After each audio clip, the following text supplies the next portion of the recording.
के एक कोने में टूटी फूटी झोपड़ी में रामदीन अपनी पत्नी गोमती और बेटे अमन के साथ रहते थे। रामदीन कभी गांव के मेहनती किसानों में गिना जाता था, मगर बुरे वक्त ने उसकी जमीन, बैल, यहाँ तक कि घर के बर्तन तक बेचवा दिए थे। सूखा पड़ा, फसलें बर्बाद हुईं और साहूकारों से लिए गए कर्ज दिन ब दिन बढ़ते चले गए। जमींदार ठाकुर रणविजय सिंह का नाम गांव भर में दबदबे के साथ लिया जाता था। वही गांव का सबसे बड़ा कर्जदाता भी था। रामदीन और गोमती ने अपनी जान तोड़ कोशिश कर ली, पर लाखों का कर्ज लौटाना अब उनके बस से बाहर हो चुका था। अमन चुपचाप घर के कोने में बैठा रहता। उम्र से जवान हो रहा था, मगर मन से वह बचपन से ही अलग था। जहां गांव के लड़के कबड्डी खेलते, बैल चलाते या हथियारों की बातें करते, वहीं अमन चुपके से अपनी माँ के आंचल को ओढ़कर आईने के सामने खड़ा हो जाता। उसके मन में हमेशा एक स्त्री बनने की ख्वाहिश पलती रही थी। यह बात उसने किसी को नहीं बताई, मगर खुदा गवाह है, हर रात वह यही सपना देखता कि काश वह लड़की बनकर चूड़ी कंगन पहने और नाजुक चाल में हवेली की सीढ़ियां चढ़े। एक शाम ठाकुर रणविजय खुद रामदीन के घर आया। उसके साथ 2 सेवक थे। गोमती के चेहरे का रंग उड़ गया। ठाकुर ने सीधे सीधे कहा, रामदीन, अब बहुत हो चुका। तुम्हारा कर्ज मैं कब तक ढोऊं? जमीन बागीचा बेच चुके हो, फिर भी हिसाब बराबर नहीं होता। अब कोई और रास्ता ढूंढो। रामदीन गिड़गिड़ा पड़ा, मालिक, हमारी तो किस्मत ही फूटी है। अब तो घर में रोटी तक का जुगाड़ मुश्किल है। आप कहें तो हम गांव छोड़ दें, मगर आपके पैसे लौटा नहीं सकते। ठाकुर ने कुछ देर तक अमन की ओर देखा। उसकी आंखों में एक अलग सी चमक थी। फिर धीरे से बोला, रामदीन, तुम्हारा बेटा तो अब जवान हो गया है, मगर सच कहूं तो इसकी शक्ल सूरत और चाल ढाल किसी लड़की जैसी है। मैंने एक बात सोची है, अगर यह मुझे अपनी हवेली में नौकरानी बनकर जिंदगी भर सेवा करे, तो तुम्हारा सारा कर्ज माफ कर दूंगा। लेकिन याद रखना, यह काम सिर्फ लड़कियों का है, मर्दों से यह काम नहीं होता। इसलिए इसे औरत बनना होगा। हमेशा के लिए। कमरे में सन्नाटा छा गया। गोमती ने बेटे की तरफ देखा, आंखें भर आईं। रामदीन का गला सूख गया, मगर अमन के दिल में जैसे किसी ने आग जला दी हो। उसका चेहरा लाल हो गया, मगर यह शर्म की नहीं, खुशी की लाली थी। वह तो हमेशा से यही चाहता था, औरत बनना, सिंगार करना, किसी की सेवा में रहना। और अब यह सपना सच होने का मौका उसके सामने था। रामदीन और गोमती ने सोचा, बेटे की जिंदगी बर्बाद हो जाएगी, मगर वे यह भी जानते थे कि ठाकुर से पंगा लेना मौत बुलाने जैसा था। ठाकुर के आदमी किसी को बख्शते नहीं थे। वहीं अमन के मन में एक अलग ज्वार उठ रहा था। वह सोच रहा था, क्यों न इस मौके को स्वीकार कर लूं। माँ बाप कर्ज से मुक्त हो जाएंगे और मुझे भी वह पहचान मिलेगी जिसका सपना मैं बचपन से देखता आया हूँ। उस रात घर में कोई नहीं सोया। माँ बाप रोते रहे, मगर अमन की आंखों में अजीब सी चमक थी। अगली सुबह जब ठाकुर फिर आया, तो रामदीन ने सिर झुकाकर हामी भर दी। ठाकुर मुस्कुराया और बोला, आज से यह लड़का नहीं, लड़की है। इसका नाम होगा अमृता। और अमृता अब मेरी हवेली की नौकरानी बनेगी, जिंदगी भर। अगले ही दिन ठाकुर रणविजय ने अपने नौकरों को आदेश दिया कि अमन को हवेली ले आया जाए। रामदीन और गोमती ने बेटे को जाते हुए आंसुओं से भरी आंखों से देखा। उनके दिल में दर्द था, मगर साथ ही यह संतोष भी कि अब कर्ज का बोझ उतर चुका है।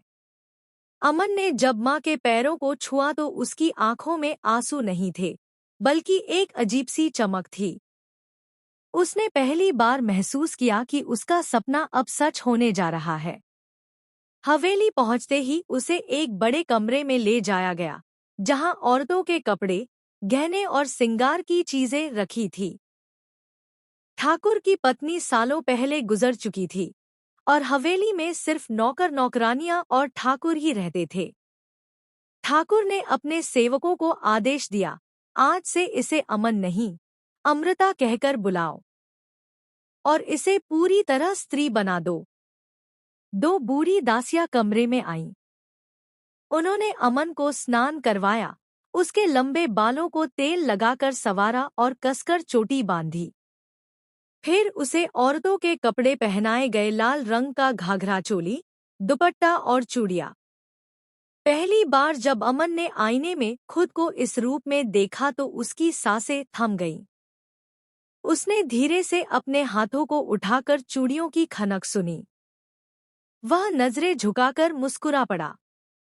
यह वही था जो वह हमेशा से चाहता था, अपने भीतर की स्त्री को बाहर लाना। दासियों ने उसके पैरों में पायल पहनाई। जैसे ही वह चली, छन छन की आवाज ने उसके दिल की धड़कनों को और तेज कर दिया। फिर उसकी भौहें बनाई गई, होंठ पर गहरा लाल रंग लगाया गया। जब पूरा श्रृंगार हो गया तो दासियां खिलखिलाकर बोली, अब देखो यह लड़का कहाँ रहा, यह तो बिल्कुल कन्या लग रही है। ठाकुर ने आकर उसे ऊपर से नीचे तक देखा। उसकी आंखों में संतोष झलक रहा था। याद रखो, अब तुम्हारी जिंदगी बदल चुकी है। तुम मेरे घर की नौकरानी हो और यह तुम्हारी स्थायी पहचान होगी। तुम्हें हमेशा औरत की तरह रहना होगा। चाल ढाल, बोली, सब कुछ। अमृता ने सिर झुकाकर हामी भरी। उसकी आवाज हल्की सी कांप रही थी, मगर उसमें विरोध नहीं, बल्कि स्वीकृति थी। उसने धीरे से कहा, मालिक, मैं पूरी कोशिश करूंगी कि आपको कभी शिकायत का मौका न मिले। उस रात हवेली के बाकी नौकर नौकरानियों ने अमृता को देखा। कुछ हंसे, कुछ फुसफुसाए, मगर सबने जल्दी ही उसे स्वीकार कर लिया। अमृता ने अपनी नई जिंदगी की शुरुआत झाड़ू पोछा करने, रसोई में मदद करने और ठाकुर के कपड़े संभालने से की। हर बार जब वह घाघरे का घेरा संभालती या पायल की झंकार सुनती, उसके चेहरे पर एक संतोष झलक उठता। धीरे धीरे उसने औरतों जैसी चाल में चलना सीख लिया, कमर हल्की झुकाकर, धीमे धीमे कदम रखकर। उसकी आवाज भी बदलने लगी। अब वह मृदु स्वर में बात करती। हवेली की दासियां उसे रोज सिखाती, कैसे पल्लू सिर पर रखना है, कैसे मेहमानों के सामने झुककर आदर दिखाना है और कैसे हंसना खिलखिलाना है। अमृता हर पाठ को उत्साह से अपनाती। कुछ ही दिनों में वह पूरी तरह औरत जैसी दिखने लगी। ठाकुर ने जब पहली बार उसे सबके सामने बुलाया और कहा, यह है मेरी नई नौकरानी अमृता, तो वहां मौजूद किसी को भी यकीन नहीं हुआ कि यह कभी लड़का था। उस रात जब अमृता अपने कमरे में अकेली थी, तो उसने आईने में खुद को देखा और हल्की सी हंसी दबा दी। उसकी आंखों से आंसू भी बह रहे थे। उसने सोचा, शायद दुनिया के लिए यह मजबूरी है, मगर मेरे लिए यह मेरा सपना है। मैं अब वही बन गई हूँ जो मैं हमेशा से चाहती थी, एक औरत। समय जैसे उड़ता चला गया। अमृता को हवेली में रहते हुए 3 साल बीत चुके थे। पहले जिस अमन ने कांपते हाथों से चुन्नी संभाली थी, आज वही अमृता हर रोज घंटों तक श्रृंगार करती, पायल की झंकार में हवेली के आंगन को महकाती और सबसे सलीके से काम निपटाती। उसकी चाल अब किसी गांव की सीधी सादी लड़की से भी ज्यादा नजाकत भरी हो चुकी थी। घाघरे का घेरा संभालते हुए झुककर पानी परोसना, झाड़ू लगाते हुए पल्लू को दांतों में दबाकर रखना और मेहमानों के सामने मुस्कुराकर झुक जाना, यह सब उसके लिए अब सांस लेने जितना आसान हो गया था। दासियां अक्सर कहती, अमृता, तू तो भगवान की बनाई कन्या लगती है, कोई यकीन ही नहीं करेगा कि तू कभी अमन था। और यह सुनकर अमृता भीतर से गुपचुप मुस्कुरा देती। उसने खुद को पूरी तरह स्त्री रूप में ढाल लिया था। उसके लिए यह जिंदगी कोई बोझ नहीं, बल्कि एक अधूरा सपना था जो अब पूरा हो चुका था। मगर हवेली के मालिक ठाकुर रणविजय की सोच बदलने लगी थी। उसके पास पहले ही बहुत नौकर नौकरानियां थी। अमृता की मेहनत और नाजुकपन उसे भाता जरूर था, लेकिन एक दिन वह सोचने लगा, किस काम की इतनी बड़ी फौज? क्यों न अमृता को कहीं और भेज दूं, जहां इसकी ज्यादा कीमत लगे? कुछ ही दिनों बाद उसने अपने करीबी दोस्त से बात की, जो विदेश में रहता था।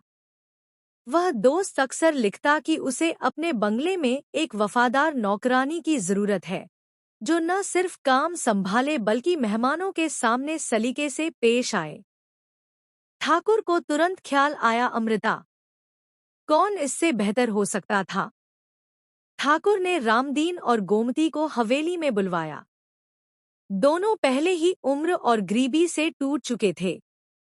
उनके चेहरे पर चिंता की रेखाएं साफ झलकती थी।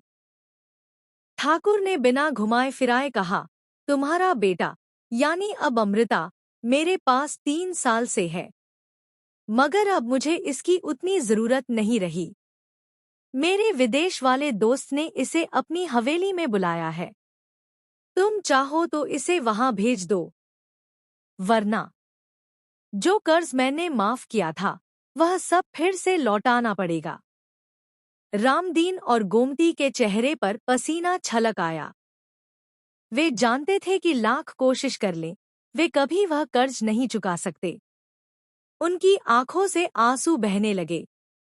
वे चुप रहे, मगर दिल में यह पीड़ा थी कि अब उनका बेटा न सिर्फ औरत बन चुका है, बल्कि अब विदेश जाकर किसी और की सेवा भी करेगा। दूसरी तरफ अमृता ने यह खबर सुनी तो उसका मन कांप उठा। डर भी था परदेश जाना, अजनबी लोगों के बीच रहना, मगर साथ ही एक अजीब सी उत्सुकता भी, शायद वहां उसे और ज्यादा स्त्रैण रूप अपनाने का मौका मिले। शायद उसकी जिंदगी का अगला पड़ाव और भी गहरा औरतपन लेकर आए। उसने मन ही मन ठान लिया, चाहे जहां भेजो, मैं अब अमृता हूं और हमेशा रहूंगी। उस रात जब हवेली के आंगन में चांदनी फैली थी, अमृता ने आईने में खुद को देखा। उसके कानों में झुमके झूल रहे थे, हाथों में चूड़ियां खनक रही थी और होठों पर हल्की मुस्कान थी। उसने दबी आवाज में खुद से कहा, शायद मेरी असली यात्रा अब शुरू होने वाली है। अमृता जब विदेश पहुंची तो उसके सामने जो दृश्य था उसने उसे चौंका दिया। विशाल घर, चमकदार फर्श, आधुनिक फर्नीचर और साफ सुथरी इमारत, सब कुछ उसकी कल्पना से अलग था। एयरपोर्ट पर उसके नए मालिक अर्जुन और उनकी पत्नी मीरा खुद उसे लेने आए। दोनों युवा थे, पर उनकी मुस्कान में कोई गर्मजोशी नहीं थी। उन्होंने बिना कोई प्रोत्साहन दिए सीधे उसकी ओर इशारा किया, चलो यहाँ आओ, काम शुरू करो। अमृता ने अपने घाघरे को संभालते हुए झुककर कहा, साहब मैं। अर्जुन ने उसे टोकते हुए कहा, हुई क्या बात, मत बनाओ। काम करने के लिए आई हो, दिखावा करने के लिए नहीं। यहाँ कोई तुम्हारे नाजुकपन की परवाह नहीं करता। मीरा ने भी सख्ती से कहा, हम तुम्हें महिला के रूप में नहीं चाहते, हम तुम्हें सिर्फ नौकरानी चाहते हैं। सिर झुकाओ, काम करो और दिखावा बंद करो। अमृता के मन में चौंक की लहर दौड़ी। 3 साल की मेहनत और अपने भीतर की स्त्री पहचान, जिसे उसने पूरी तरह अपनाया था, अब ठुकरा दी गई थी। उसे एहसास हुआ कि यहाँ उसकी स्त्रीत्व की गरिमा कोई मायने नहीं रखती। यह घर सिर्फ उसकी मेहनत और सेवा के लिए है। उसे कोई अमृता के रूप में नहीं देखना चाहता था, बल्कि सिर्फ एक मुंहबोला नौकर चाहिए था। अमृता को घर का हर कोना, हर काम और हर नियम सख्ती से सिखाया गया। झाड़ू लगाओ, फर्श पोछो, बर्तन धो, रसोई में काम करो और बिना किसी सवाल के। अगर किसी चीज में देर हुई या कुछ सही नहीं किया, तो अर्जुन या मीरा तुरंत गुस्से में आ जाते। यह काम भी सही से नहीं कर सकती, अर्जुन चिल्लाता। मीरा भी डांटती, ध्यान से करो, नहीं तो मुझे कोई दूसरा ढूंढना पड़ेगा। दिन बीतते गए और अमृता ने धीरे धीरे स्वीकार किया कि अब यह उसकी जिंदगी का नियम है। यहाँ न स्त्रीत्व का कोई सम्मान था, न नाजुक चालढाल का। बस काम, आदेश और कठोर नियंत्रण। वह पूरी तरह मेहनती नौकरानी बन गई। पायल की छनक, घाघरे का घेरा, सिंगार सब कुछ सिर्फ बाहरी आवरण बनकर रह गया। अब उसकी मुस्कान भी डर और आदर के मिश्रण में थी, न कि गर्व और आत्मस्वीकृति की। अमृता रात में आईने के सामने बैठकर खुद को देखती और धीरे से कहती, यह मैं हूँ, मगर अब मैं सिर्फ अमृता नहीं, सिर्फ एक नौकरानी हूँ। मेरा नाम, मेरा स्वाभिमान, सब यहाँ काम में दब गया। लेकिन साथ ही उसके भीतर एक छोटी सी आग जली रहती, यह डर और अधीनता उसे कहीं भीतर से चुनौती देती कि चाहे वह कितनी भी कठोर परिस्थितियों में क्यों न हो, वह अपने भीतर की पहचान कभी पूरी तरह नहीं खो सकती। 3 साल की मेहनत, गांव की यादें, हवेली में उसकी स्त्रैणता सब अब उसके नए घर में सिर्फ छुपे हुए ख्वाब बन गए थे। और यह ख्वाब धीरे धीरे उसे तैयार कर रहा था, ताकि किसी दिन वह या तो पूरी तरह स्वीकार करे कि वह केवल नौकरानी है, या किसी मौके पर अपनी पहचान को फिर से जगाए। अमृता अब दंपति के घर में सुबह से शाम तक काम करती थी। झाड़ू, पोछा, बर्तन, रसोई, कपड़े, हर काम में उसके हाथ और मन व्यस्त थे। अर्जुन और मीरा ने हर दिन उसे याद दिलाया कि यह घर उसका नहीं, बल्कि उनका है, और वह केवल नौकरानी है।